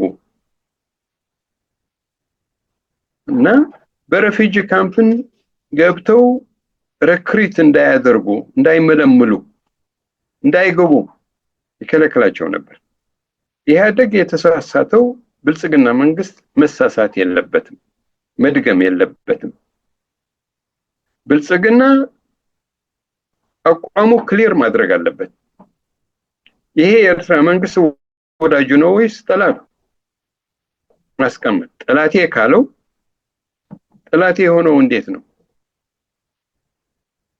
ብለ ደግሞ ኤርትራ አሁን የሚያደርገው ያለው እንኳን የኢትዮጵያ መሬት ይዘዋል፣ ለፋኖም ያግዛል። አሁን ደግሞ እውነት ይሁን አይሁን ደግሞ ከህወሓት እየተባበረ ነው ይባላል። ይሄን እያደረገት ዝም ብላ ተኝታ አታድርም። እና ለኤርትራ ረጅም ቼንጅ የሚሉ ኤርትራውያኖች አለን። ስንት ነን? ሞተን እንሁን፣ ግን ዘ ቤስት ኦፍ ዘ ቤስት መያዝ አለበት እንጂ ልክ እንደ ኢህአዴግ ያደረገው የኤርትራን እቃወማለሁ የሚል ላይሰንስ እየሰጠ 50 ብር እየከፈለ እንደ ሰራተኛ ማስቀመጥ አይገባም። እኛ የህዝብ ኃላፊነት አለን። በኃላፊነት የሚሰራ ህዝቤን ነፃ ወጣለሁ፣ ህግን አመጣለሁ፣ ህዝቤን እሰበስባለሁ የሚለው ድርጅትን ማቀራረብ፣ አብረን ለመስራት እንደምንችል ማድረግ። አይዛችሁ ብቻ አይደለም፣ ከገባህበት ገባህበት ነው፣ ካልገባህበት መተው ነው እንጂ አይዛችሁ ብቻ አይሰራም። ኢህአዴግ እኮ ቁርጥም በልተናል። በስመ ዋዕላ በ2010 የተደረገው በአቃቂ ሂጄ ነበር። ጮማ በልተናል። ሰንጋ መጥቶ ቁርጥ አዋሳም በተደረገው ከዛ አመት በኋላም እንደዛ። ግን ምን ሰራን? ምን ውጤት አገኘን? ውጤታማ የማይሆን ስብስብ ነበር። አሁን ደግሞ ውጤታማ የሚሆን ስብስብን ማቀረብ፣ ከሱን አብሮ መስራት። ውጤቱ ደግሞ ለሁላችን ዊን ዊን ነው። ኤርትራ የህግ ሀገር፣ የፍትህ ሀገር፣ የሰላም ሀገር ከሆነች ለጎረቤቶቿ ሰላም ትሆናለች። ከጎረቤቶቿ ሰላም ካለት አብረን እንነግዳለን፣ አብረን እንጎበኛለን፣ አብረን ኢንቨስት እናደርጋለን። ከኤርትራ ወደ ኢትዮጵያ ሄዶ ኢንቨስት ያደርጋል፣ ከኢትዮጵያ ወደ ኤርትራ መጥቶ ኢንቨስት ያደርጋል። ኢትዮጵያ የሚፈልገው የባህር በር ፈልጋለሁ። ቤት ስንት ባህር ነው? ስንት አሰብና ምጽዋ አለ። ሌላ ምን እንጨምራለን አስፈላጊ ሆነ። ኦኬ በስምምነት በጠረጴዛ የማይደረግ ነገር የለም። በሰላም ለመኖር ከተፈለገ ያ እባቡ ያ ዘንዶ ሆኖ ያለው ሰው የሚበላ ያለው ቆርጦ ማጥፋት ነው። የህግ ሀገር ከሆነ ከጎረቤቶቹ በጠረጴዛ ቁጭ ብለን የማይፈታ ነገር የለም። በኢትዮጵያ እኔ የማልደግፈው የሚባለው ባህር በእጃችን እንወስደዋለን የኛ ነው ስንተው አብረን እኮ ነበርን። በኢትዮጵያ እጅ እኮ ነበር ባህሩ። ከኤርትራ የወጣው እኮ የነበሩ መሪዎች የነ ኃይለ ሥላሴ የኤርትራ ህዝብ እንደ ህዝባቸው በደንብ አልያዙም። ቢምቢ አሉት። ቢምቢ ከሆነ ሰው መሆኑን ማረጋገጥ በረሃ ወጣ እና አገሩን ያዘ። ወደ ዛ መመለስ የለብንም። ሁለቱ አገሮች እንደ ጎረቤቶች የተከበረ በህግና ስነ ስርዓት ተከባብረን አብረን ለመኖር አብረን ለማደግ አብረን ለመበልጸግ የሚቻል ጊዜው ሩቅ አይደለም። የሚያስፈልገን ግን ቁጭ ብለን እኔ እዚህ እፈልጋለሁ፣ አንተ ምን ትሰጠኛለህ፣ እኔ ይሄን እሰጣለሁ፣ እኔ ደግሞ እዚህ እፈልጋለሁ እየተባባልን በሰላም የማንኖርበት ምክንያት የለም። እኛ ደግሞ አብረን ስንሆን ታሪካችንም ያሳያል። አብረን በነበርን ጊዜ ለቱርክ አሸንፈናል። አብረን በነበርን ጊዜ ለጣሊያን አሸንፈናል። አብረን በነበርን ጊዜ ብዙ ሰርተናል። ተባብረን የማናደርገው ነገር የለም። በስምምነት የማይ ወጣ ተራራ የለም። መደራደር፣ ቁጭ ብሎ አብሮ መስራት፣ አብኖ መኖር ከተማመን ከተከባበርን የማይደርስ የለም። እኔ ያልኩት ይሁን መጨፈር አካካ ዘራፍ ግን አይሰራም። ለሁላችን ጥቅም የለው ሰራ ነው። በአሁኑ ሰዓት ኢትዮጵያ በዋናነት ከጅቡቲ ነው ወደብ የምትጠቀመውና ኢትዮጵያ አጠቃላይ ከ2 ቢሊዮን ዶላር በላይ ወጪ ታደርጋለች ለወደብ ብቻ እና ጅቡቲ ይህን ያህል ዶላር እያገኘች በኢትዮጵያ ብር ሲመነዘር ደግሞ ወደ 200 ቢሊዮን ብር ነው። የትግራይ ክልል እንኳን በጀት 11 ከዛ አይበልጥም፣ ከ10 ቢሊዮን አይበልጥም። እንግዲህ የትግራይ የ20 ዓመት የትግራይ ክልል ብቻ የ20 ዓመት በጀት ነው እንግዲህ ለወደብ እያወጣች ያለችው ኢትዮጵያ ማለት ነው። ይህንን የኤርትራን ህዝብና የትግራይን ህዝብ በኢትዮጵያዊነቱ መልካም ጉርብትና መጥቶ የሰላም መንፈስ መጥቶ በጋራ የመልማት ፖሊሲ መጥቶ ከዚህ በቢሊዮን የሚወጣውን ዶላር ተቋዳሽ ቢሆን የኤርትራ ህዝብ ተጠቃሚ እንጂ ተጎጂ አይደለም። ኢትዮጵያ ይህንን ባህር ያስፈልገናል፣ በጋራ ማደግ አለብን።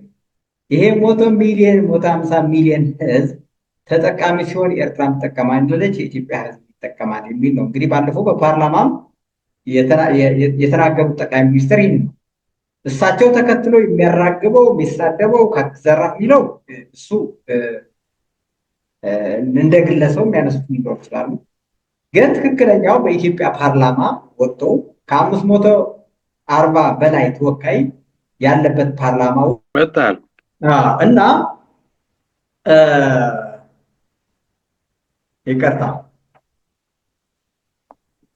ጠቅላይ ሚኒስትር በፓርላማ ከ500 በላይ ተወካይ ባለበት በኢትዮጵያ ናሽናል ሚዲያዎች ባሉበት ላይ ማለት ነው እኛ ኢትዮጵያውያን ባህር ያስፈልገናል፣ ይሄ ከ120 ሚሊዮን ህዝብ በላይ ተዘግቶ ቁጭ ልንል አንችልም፣ እኛ ባንፈታው እንኳን ችግሩ እስካልተፈታ ድረስ ወደ ግጭት ከመሄዱ በፊት በሰላማዊ በጠረጴዛ ችግሮች መፍታት እንችላለን፣ በጋራ መጠቀም እንችላለን የሚል ጥያቄ ሲቀርብ በጣም በሚገርም ሁኔታ በኤርትራ በኩል የመጀመሪያ ብዙዎች በተለይ የስርዓቱ ደጋፊዎች አይሙራቸው ቀጥታ የሚመጣው ጦርነት ኢትዮጵያ ለመውረር ቀይ ባህር ለመውሰድ የሚል መንፈስ ነው የሚመጣባቸው። የመጀመሪያ ሪአክት የሚያደርጉ መልሳቸው ይሄ ነው። ከዛ አልፎ ደግሞ ትግራይ ውስጥ እየኖሩ ኢትዮጵያውያን ሆኖ እንደገና ኢትዮጵያ የቀይ ባህር ባለቤት አይደለችም ብሎ ደግሞ ድሮ ገና በረሃ ወጥተው ሲጀምሩት የነበረው የህወሓት አመራሮች የእነሱ ተከታዮችም ኢትዮጵያ ባህር አይገባትም ብሎ ደግሞ መቀሌሪያ ሆነው ይፈክራሉ። ለምንድን ነው ይህንን ጥቅም የማያዩት? ለምንድን ነው ቅድም ያነሳሁትን ሀብትና ካፒታል ለምንድን ነው የማይመለከቱት? ለምንድን ነው ከ200 ቢሊዮን ብር ወይም ደግሞ ከ2 ቢሊዮን በላይ ዶላር ተጠቃሚ አድርገው ለማህበረሰባችሁ እንደሚቀይር አስበው ይህንን ችግር የሚፈታበት ነገር አሳብ ወደ አይምሯቸው የማይመጣው ለምንድን ነው? ለእነዚህ ምን መልስ አሉት? ኦኬ፣ ጥሩ ጥያቄ። መጀመሪያ ኢትዮጵያ ከኤርትራ ወጥቶ ወደ ጅቡቲ ወደብ ሲጠቀም የከሰረው የኤርትራ ህዝብ ነው። ምክንያቱም ወደቦቻችን ምንም ሊሰሩ አልቻሉም። የከሰበው ደግሞ ኢሳያስ የሚባል ስርዓት ነው። ምክንያቱ በፖርት የሚሰራ የለም፣ በዛ የለም፣ ወደ ወታደር እንዲቀየር ጠቀመው። ጦርነት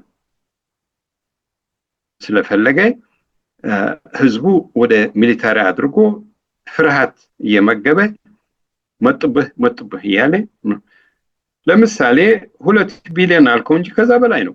ያውም የኢትዮጵያ 85% ነው በጅቡቲ የሚመጣው።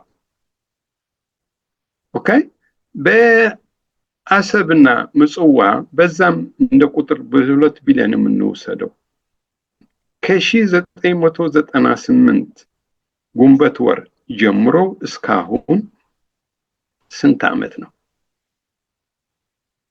27 ዓመት። ይሄ 27 ዓመት ኤርትራ lost 2 billion a year። ኤርትራ ከተማዋ ምን ይመስላል?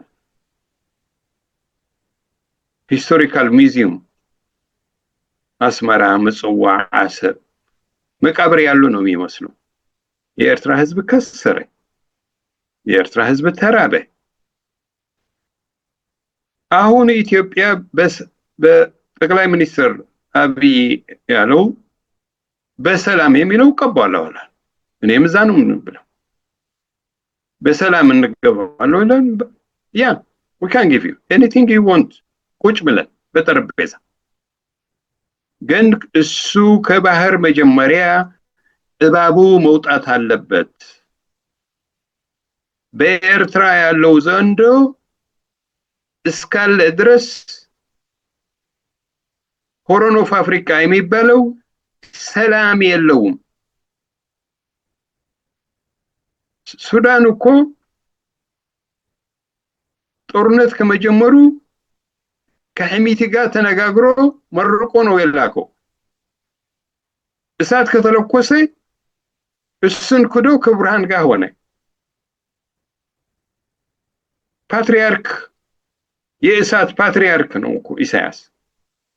በኢትዮጵያ ማቀጣጠል ይወዳል።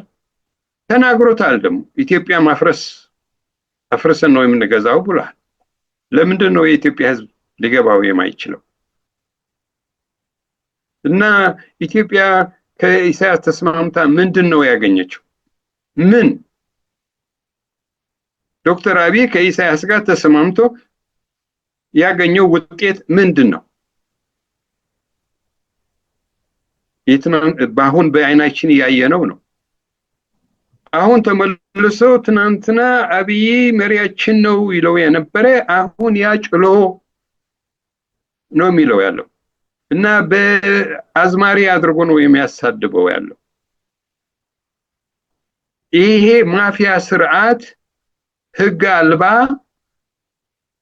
ያለው የአስመራ የወንበዴዎች ስብስብ ለኤርትራ አይጠቅምም፣ ለኢትዮጵያ አይጠቅምም፣ ለሱዳን አይጠቅምም፣ ለየመን አይጠቅምም፣ ለቀይ ባህር አይጠቅምም።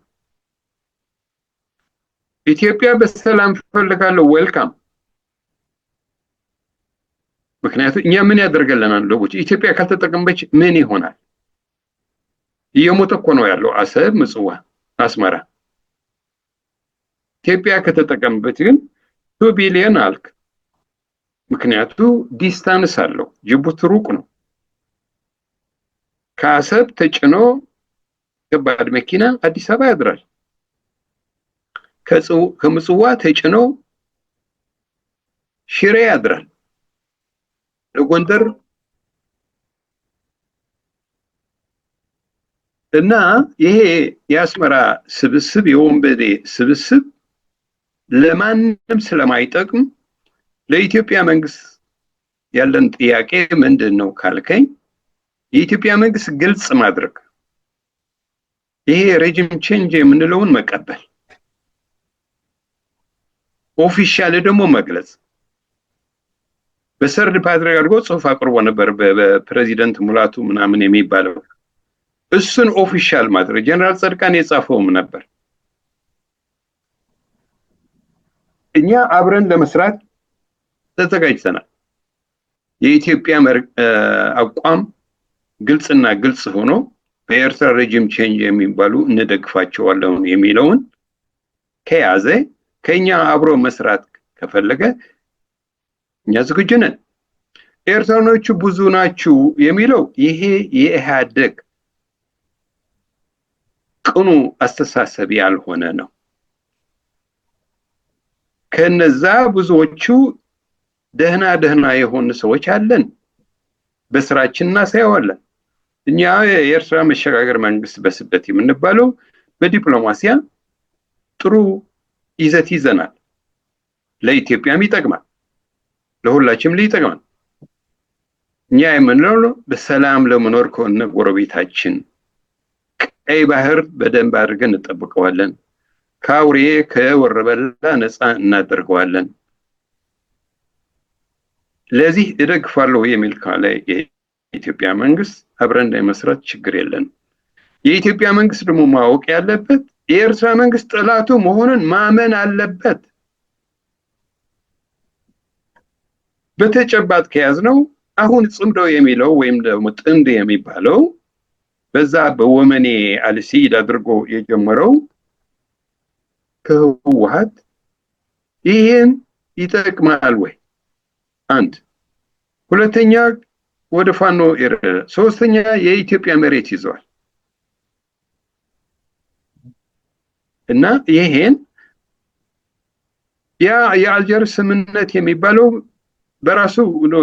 ለምንድን ነው ያልተጠቀም? በህግ የማይከበር እና የኢትዮጵያ መንግስት አብሮ ለመስራት ካለ የተዘጋጀን እኛ። በነገራችን ላይ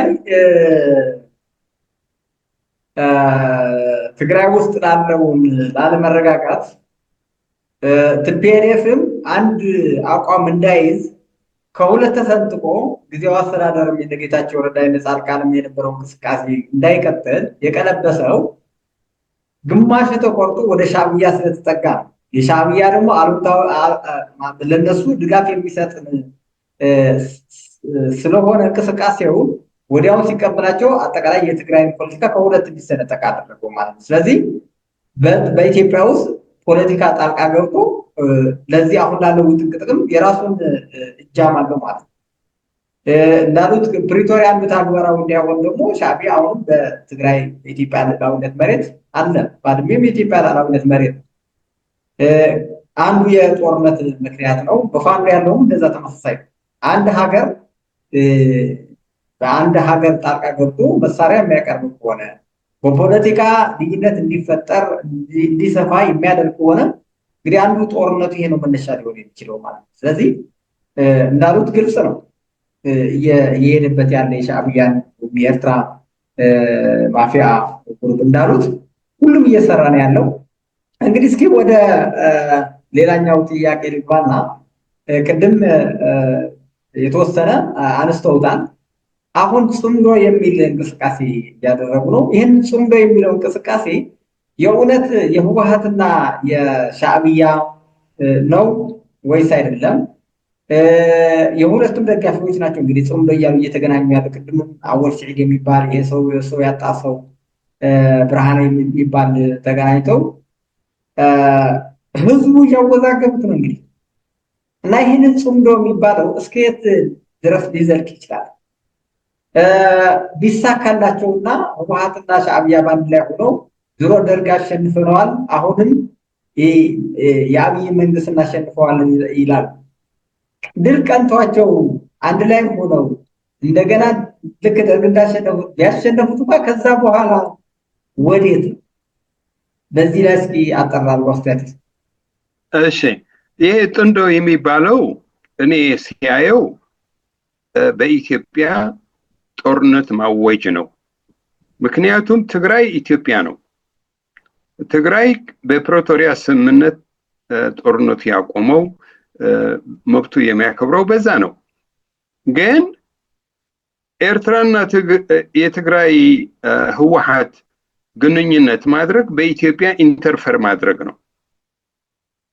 ምክንያቱ የኤርትራ መንግስት ከሆነ በኃላፊነት የሚሰማው ቢሆን ኑሮ ቀጥታ ከአዲስ አበባ ነው ግንኙነት ማድረግ የነበረበት። ችግሩን ቢፈታው ከአዲስ አበባ ጋር ሆኖ ነው ቢኖረው። ግን ኢትዮጵያ ያለው ችግር ማባባስ ነው። ለትግራይ ደግሞ ያቺ ጥንዶ የምትለው ገልበጥ ካደረጋት ጦርነት ናት። በኢትዮጵያ መንግስት ደግሞ ከውጭ ሀገር ተገናኝተዋል ብላችሁ እናንተ ኢትዮጵያ ያላችሁ የኢትዮጵያን ሕግን ጥሳችሁ ከጎረቤት ሀገር ወይም ከሽፍታ ሀገር ወይም ከውጭ ሀገር ግንኙነት ማድረጋችሁ ትክክል አይደለም፣ በሕግ ያስጠይቃል የሚል ሊናገር ይችላል የኢትዮጵያ መንግስት። እና ይሄ የት ይደርሳል የሚለው ጦርነት ካልሆነ ምንም የሚያደርስ የለም። ለህወሓት አይጠቅምም፣ ለኤርትራም አይጠቅምም። በዛ የድሃ ልጅ ይሞታል መህል። ለዛ እኮ ነው ይሄ አውሬ ስርዓት በአስመራ ያለው የሽፍቶች ስብስብ፣ ይሄ ማፊያ የሆነ ስርዓት ከአንገቱ ተቆርጦ መጥፋት አለበት። በኤርትራ ሰላም ከተገኘ ኢትዮጵያ ሰላም ያገኛል፣ ትግራይ ሰላም ያገኛል፣ አማራ ሰላም ያገኛል፣ ኦሮሞ ሰላም ያገኛል፣ ሱዳን ሰላም ያገኛል የምንለው። ለዚህ እኮ ነው የኢትዮጵያ መንግስት ግልጽ አድርጎ አቋሙን ለዓለም መግለጥ። ለኛም እንደዛ ካደረገ አብረን ለመስራት እንችላለን ብዬ አምናለሁ። እና ያ ጥንዶ የሚባለው ጦርነት ካልሆነ ምንም የሚያመጣ ነገር የለም። የጦርነት አዋጅ ነው ብዬ አምናለሁ። ታንክ ዩ። መልካም ጥያቄ ያጠቃለልኩ ነው። አንድ ሁለት ጥያቄ ነው የሚቀርበኝ። አሁን ብዙ ሰዎች ይሄ ትግራይ ትግርኝ የሚባል ትግራይና ኤርትራን አጠቃሎ ሀገር ማድረግ የሚሉ የሚንቀሳቀሱ ኃይሎች አሉ። ይህንን ከታሪክ ጋር እያያዙ ብዙ ይተነትኑታል። ትግራይ ወደ ኤርትራ በማጠቃለል ሀገረ ትግራይ ትግርኝ የሚባል እንቅስቃሴ ምን ያህል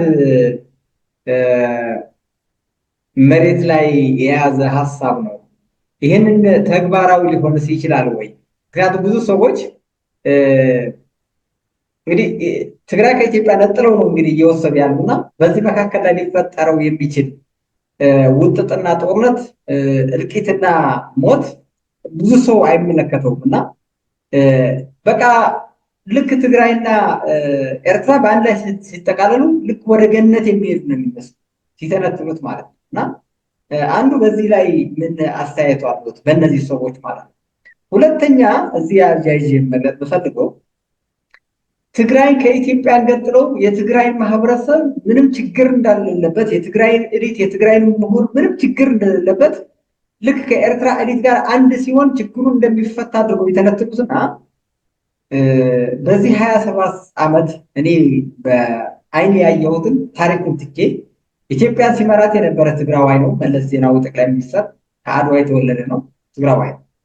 ኢሳያስም ከትግራይ ግማሹ ከአድዋ ይወለዳል። አጎቶቹ አክስቶቹ እዛ አድዋ ትግራይ ያሉ፣ ግማሻቸው ማስመራ ያሉ። እንግዲህ ትግራዋይ ነው፣ እሱም በትግራይ ሆኖ የሚመራው። በዚህ በአማራ ክልል ብንሄድም አሁን ወልቃየት ምናምን እየተባለ እንትን የሚለውም የኮሎኔል ደመቀ የሚያንቀሳቅሰውም ህወሓት ወታደር የነበረው ኮሎኔል የነበረ አባቱም የአጋሜ ተወላጅ የተንቤን ተወላጅ ትግራዋይ።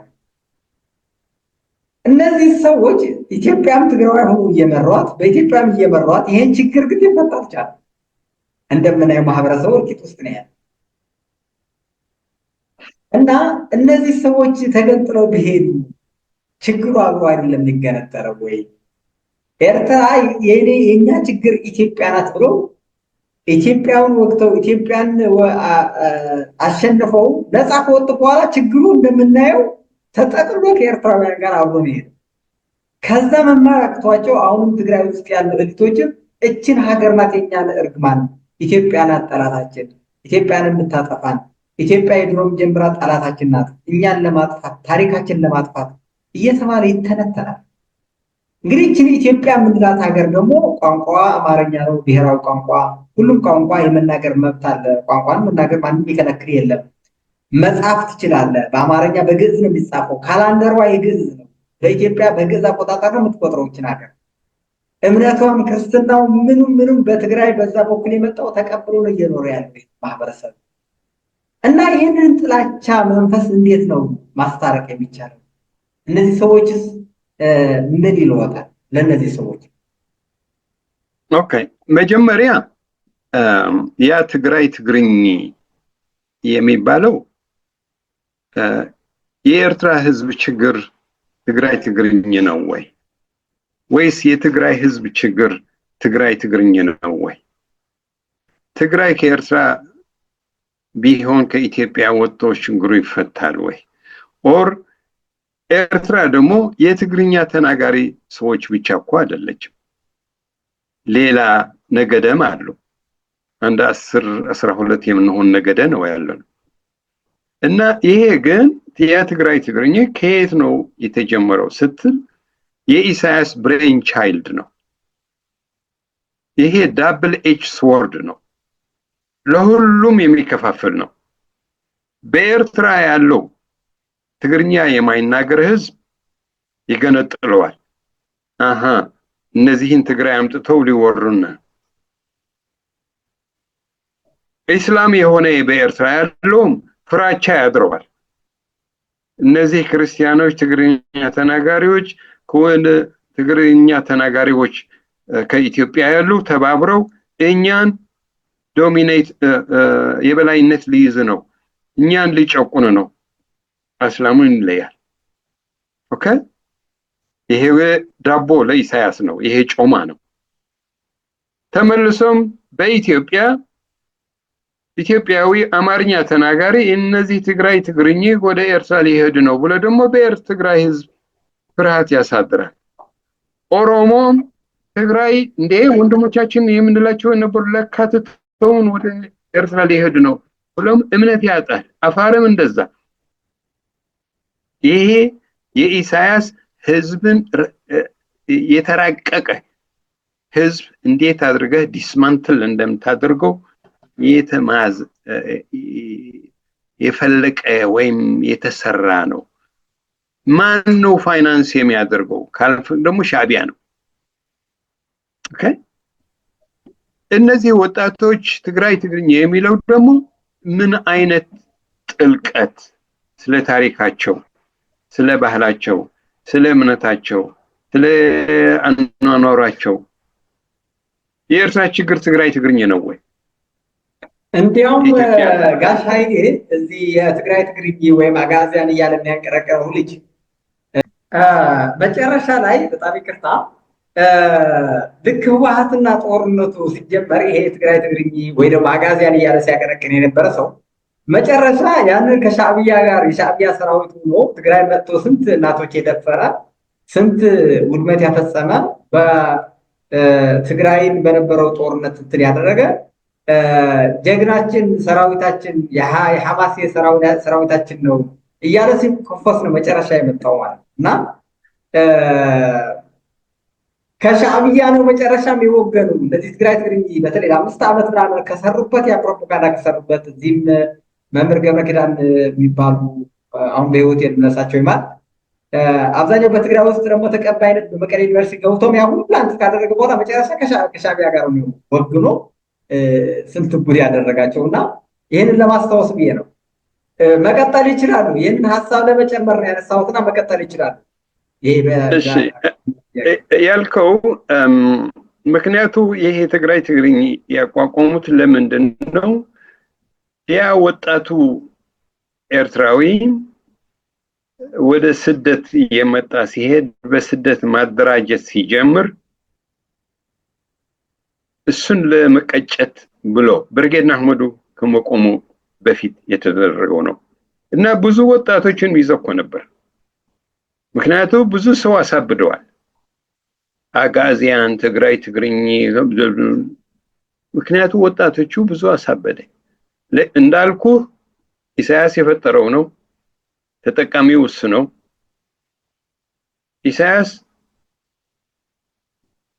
4 ሰው አብረው ሊሄዱ አይፈቅድም፣ 3 ሰው አይፈቅድም። አንድ ቤትም አብራ ምሳ የምትበላው አመት በዓል የምታሳልፈው በኤርትራ የለም። የኤርትራ ህዝብ ተበታትነዋል እና ይሄ አጋዚያን ደግሞ እንደዛ በታታኝ ነው። ለኤርትራዊ እስላም የሆነው ፍርሃት አሳደረ፣ ለኤርትራ ትግርኛ የማይናገር የሆነ ፍርሃት አሳደረ። በኢትዮጵያም ኢኳል እንደዛ እና ይሄ የኢሳያስ አርቆ አሳቢ ይሄን ማይጠጣ አብሮን ለማይመገብ የሚያደርግ ነው። አጋዚያን ብለው ታስታውሳለህ? በአክሱም ጦርነት ተካሄደና አንድ ሴት እኔን የደፈረኝ እኮ ጥባህ እነዚህ ያለው ሲባል እንዴት አነጋገር እንደነበረ በሙሉ ልክ እንዳልኩ ዳብል ኤጅ ስዎርድ ነው። ምክንያቱም በታታኝ ነው እንጂ ውሃ የማይቋጥር ነው። ታሪካችን ነው። ምንም አሁን ሁለት ሀገር ብንሆን አብሮ ታሪክ አለን፣ አብሮ እምነት አለን፣ አብሮ ባህል አለን። እሱ ተከባብረን በዛም ሆነን በሰሜንም በደቡብ ሆነን ልንኖር እንችላለን። እሱ አይደለም ችግራችን። ችግራችን የፍትህ ነው። ችግራችን የስርዓት ነው።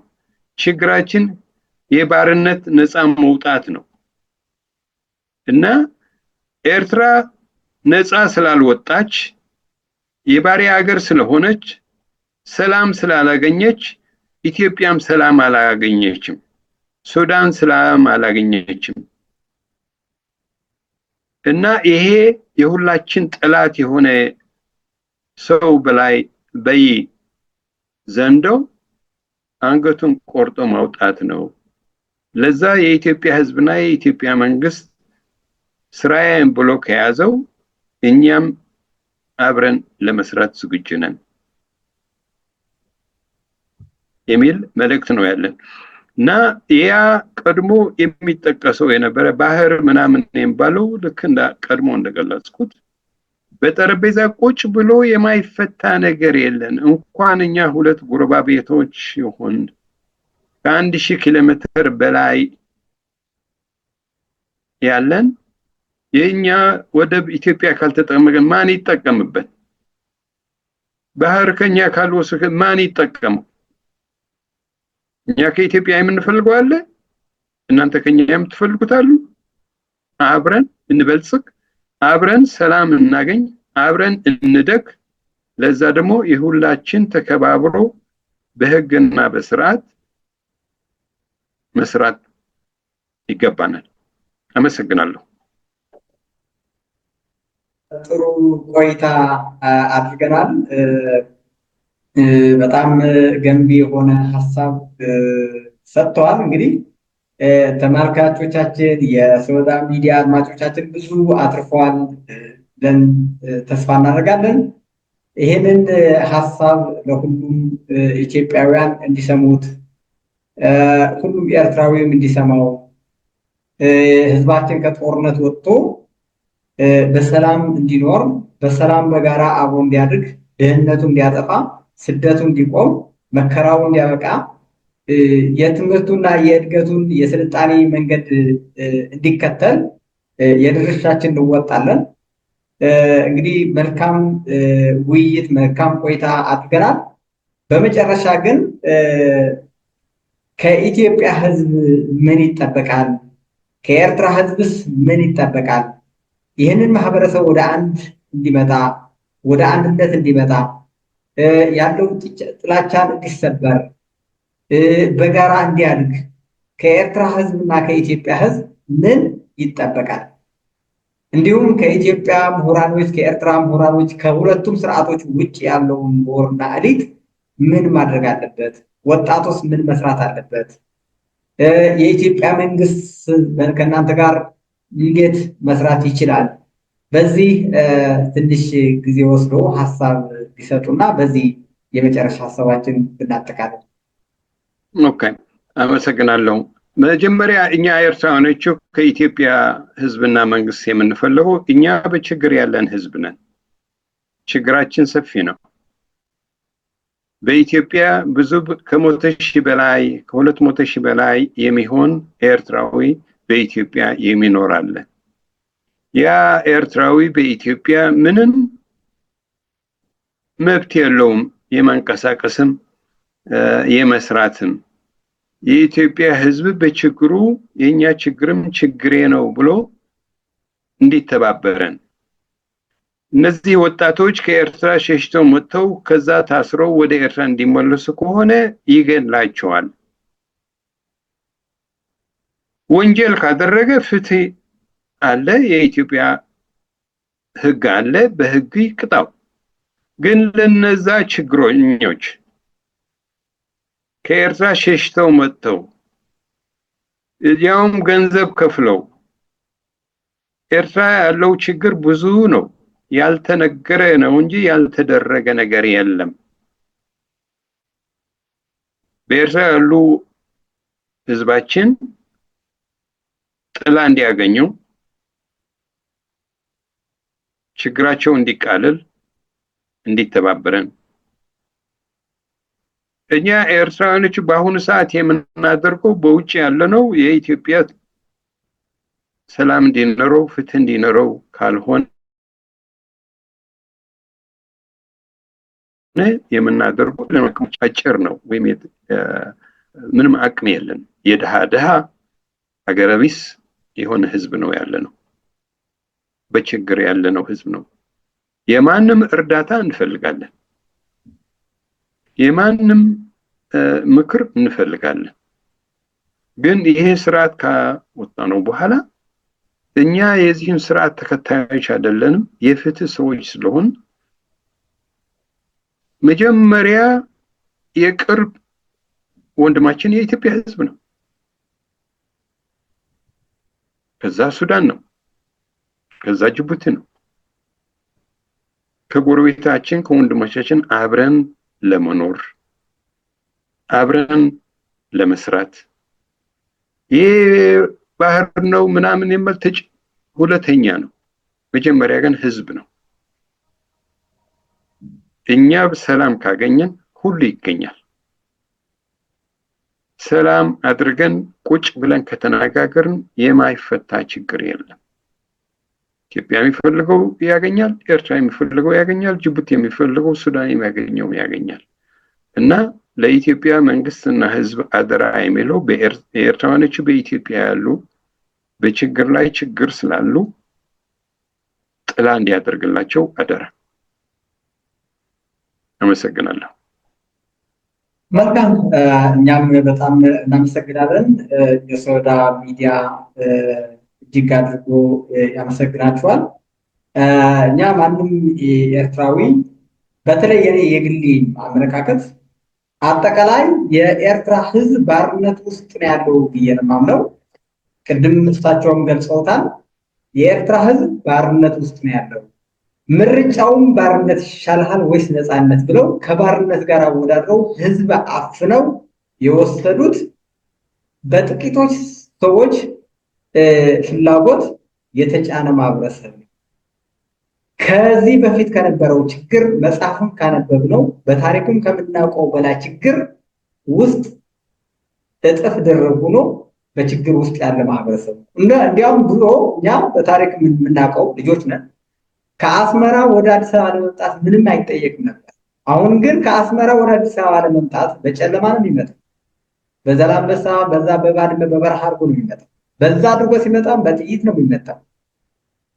እዚህ መጥተው ኢትዮጵያ ውስጥ መጥተው ሁለተኛ ዜጋ ሆኖ ነው የሚኖረው። ይህን ሁላ ግፍ እንዲያበቃ ነው የኛ አቋም ማለት ነው። ይህንን በኤርትራኖች ወንድማችን የሚደርሰውን ግፍ ሁለተኛ ዜጋ ሆኖ ኢትዮጵያ የሚገላታው እኩል ኢትዮጵያዊ ሆኖ እንዲኖር ነው ፍላጎታችን።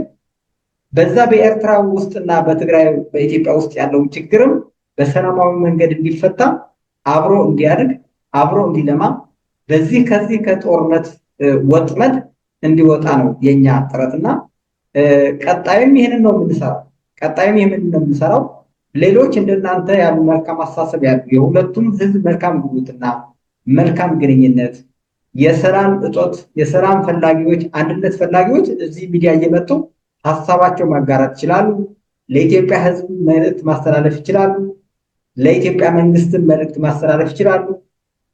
በኢትዮጵያ ምድር ያሉ ኤርትራኖች በሰላም ገብተው በሰላም ሰርተው እንዲኖሩ ጥረት እናደርጋለን። እናንተም በርቱ፣ አብረን ሰላምን ማምጣት እንችላለን። ጠላቶቻችን የዚህ ሁለቱም ህዝብ ጠላት ማሸነፍ እንችላለን የሚል እምነት ያለን። እኔም ከልብ ነው የማመሰግነው። አመሰግናለሁ። በኤርትራ የሽግግር መንግስት ስም ለተደረገልኝ እንግዶት ወይም ቃለ መጠይቅ በደንብ መልሼ ልሆን እና አመሰግናለሁ። አብረን ለመስራት ዝግጁ ነን፣ አብረን ለመኖርም ዝግጁ ነን። ታንክ ዩ። ክብረት ይስጥ። መልካም፣ እናመሰግናለን። የሶሎዳ ሚዲያ ተከታታዮች አድማጮች ሁላችሁም ከልብ ነው የምናመሰግነው። ከኛ ጋር የነበራችሁ ቆይታ መልካም እንደሚሆን ተስፋ አደርጋለሁ። መልካም ጊዜ። በሌላ ርዕስ እስክንመጣ ቸር ሰንብቱ። አመሰግናለሁ።